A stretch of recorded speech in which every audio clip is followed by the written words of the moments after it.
It was late, past midnight, the kind of hour when even the streets feel empty, hollow, forgotten. I was lying in bed, my phone screen glowing faintly in the dark, scrolling mindlessly, trying to quiet my thoughts. That's when I noticed it. Out my window, across the street, the old house, the one everyone avoided. It was lit up. I froze, because that house, it hadn't been lived in for years. The paint was peeling, the roof sagged, windows broken, boarded. Everyone in the neighborhood said it was abandoned, condemned. But that night, a soft, warm glow seeped through the cracks in the boards, like a candle, or several. I sat up, squinting. At first, I thought maybe I was imagining it. But no. The light flickered, moved. Someone was inside. I told myself it could be squatters, kids sneaking in, maybe even workers. But deep down, I knew. No one went near that place. And yet, there it was, alive again. I couldn't look away. The glow shifted from room to room, upstairs, downstairs, like something was pacing. Then, I saw it. A shadow, tall, thin, crossing in front of the boarded window. My chest tightened. It wasn't just one shadow. There were more, moving, twisting, like they weren't walking, but swaying. I tried to convince myself to stop watching, to turn away, to sleep. But my body refused. The shadows moved faster, back and forth, inhuman, almost frantic. And then, it stopped. Silence, stillness, until one shadow turned and faced me. Even through the boards, even across the street, I could feel it. It knew I was watching. I dropped flat into my bed, heart pounding, blanket over my face like I was a child again, terrified. Minutes passed, or maybe hours. I don't know. But eventually, I worked up the courage to peek again. The lights were gone. The house, black, dead. I told myself I dreamed it, that I was tired, that my mind was playing tricks. Until the next night, at the same time. The glow returned. Stronger. I didn't want to look, but I did, and again. The shadows danced, long, twitching, wrong. This time, they didn't stop. I shut the blinds, turned my phone face down, tried to block it all out. But the glow seeped through the edges, like it was reaching for me. And then, I heard it, a sound that didn't belong, coming from inside my house. A whisper, faint, breathing in my ear. Watching. I froze, completely still, terrified to turn my head. The voice came again. "You're watching." I snapped the lamp on. The room was empty, but my window blinds, they were open, and across the street, every single board on that house had been torn away. The windows were clear, and in every one of them, shadows, dozens of them, all standing still, all facing me. I screamed, grabbed my phone, called the police. They came, searched the house, but when they went inside, it was empty. Dust, cobwebs, rotting wood. No candles, no lights, no footprints, nothing. They laughed it off, told me I was tired, stressed, imaginative. But I know what I saw, and I know what I still see. Because every night since then, at exactly the same time, the glow returns, and the shadows, they wait.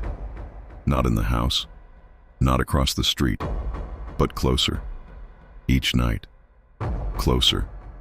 Until the night I woke up, and one of them was standing, right at the foot of my bed.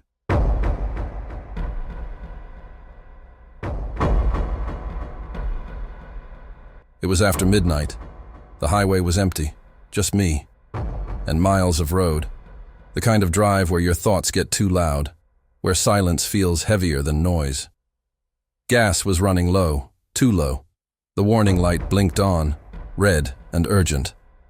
I pulled off the exit. The first station I found looked wrong, half lit, run down. The sign flickered. One pump barely worked. The lot was empty, but I didn't have a choice. I eased in. The sound of gravel crunching under my tires echoed too loudly in the stillness. I killed the engine. For a moment, I just sat there, windows up, hand on the wheel, listening. Silence.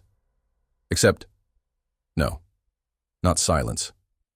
There was a faint hum, not from the pump, not from the lights. Something deeper, like the whole place was breathing. I got out. The air was colder than it should have been, damp, carrying the smell of rust, and something sweeter, rotting. I slid my card. The screen on the pump glitched. Lines of code, symbols. Then, it cleared. Begin fueling. I lifted the handle. And that's when I noticed the store. The windows were black, no lights, but I could feel it. Something was inside. I told myself not to look, just pump the gas, leave. But my eyes betrayed me. The glass caught the light, and for a split second, I saw it. A face, pressed against the window, too pale, eyes wide, mouth open, like a scream caught mid-breath. I jumped, looked again. Gone. The nozzle clicked, tank full. I shoved it back, got in the car, locked the doors. But the screen on the pump didn't go dark.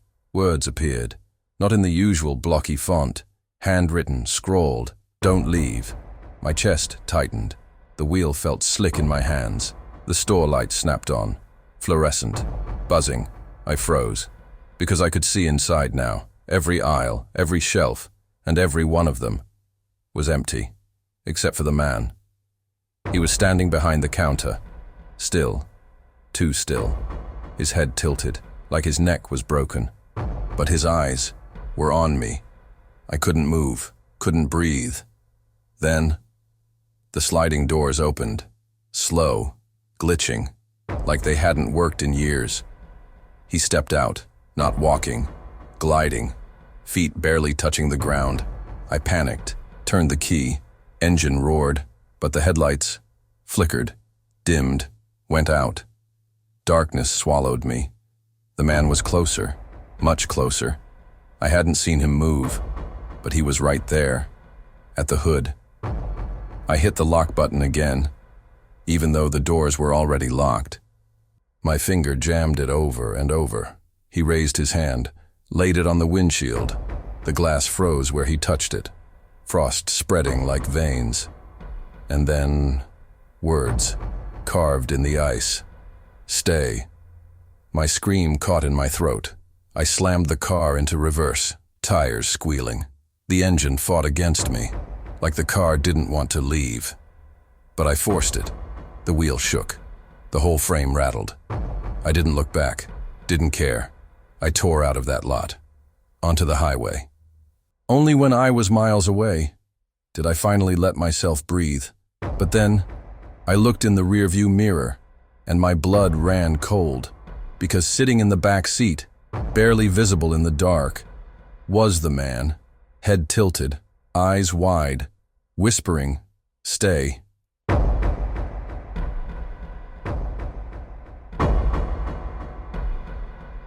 It was raining. A slow, steady rain, the kind that feels endless. I was alone in my apartment, second floor, small place, just me, and the sound of water against the glass. I liked nights like that, peaceful, safe, or so I thought. I was curled on the couch, blanket over me, watching a movie I'd already seen a dozen times. Comfort noise. Then, it happened. A knock. Soft, against the window. I froze, because my window was on the second floor. I told myself I imagined it. Thunder, a branch, anything. But then, it came again. Knock, slow, deliberate. The remote slipped from my hand. I muted the TV and listened. The rain filled the silence. And then, knock. My skin prickled, heart pounding. I forced myself to look, pulled the curtain back just an inch and saw it. A face, pale, pressed against the glass, eyes wide, mouth twisted into something between a grin and a scream. I stumbled back, nearly tripped over the table. How? How could someone be there? I grabbed my phone, hands shaking. Dialed 911. The operator answered. But before I could speak, the power went out. The apartment drowned in darkness. Only the storm outside lit the room, lightning flashing, shadows shifting, and in every flash, the face was still there. Closer, leaning. The operator's voice bled through the static. 911, what's your emergency? I whispered into the phone. There's someone at my window. She asked for my address. Her tone changed, sharper, urgent. We're sending someone. Stay on the line. Another flash of lightning. The window was empty. Relief flooded me. For just a second. Then, a knock. Not at the window this time. At the door. I froze, completely still, the phone shaking in my hand. The operator spoke again. Don't open it. Help is on the way. The knocking grew louder, harder, until it became pounding. Boom, boom, boom. I backed away, step by step, eyes locked on the door, and then silence. I waited, holding my breath. The only sound was the rain, until a new sound replaced it. From inside, behind me, footsteps, slow, dragging, wet. I turned. The living room was empty, but the carpet was soaked, water pooling, footprints, leading from the window, across the room, toward me. The phone slipped from my hand. I couldn't scream, couldn't breathe. The air grew colder, so cold I could see my breath, and then I felt it. Behind me. Close. A whisper. Low. Distorted. Let me in. I spun around. No one. Nothing. But the footprints. They kept forming, one after another. Invisible steps. Coming closer. Lightning flashed, and for a split second, the face was right in front of me. The next moment, darkness. Gone. Sirens wailed in the distance. Red and blue lights spilled into the room. The police burst in, flashlights cutting through the dark. They searched everywhere. The window, the halls, the stairs. No one. No sign of forced entry, no broken locks.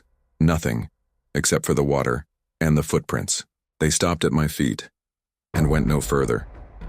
The officers didn't know what to say. They told me to stay somewhere else for the night, but I couldn't leave. It was my home, my only home, so I stayed, alone, terrified, and at exactly the same time. The next night, the knock returned.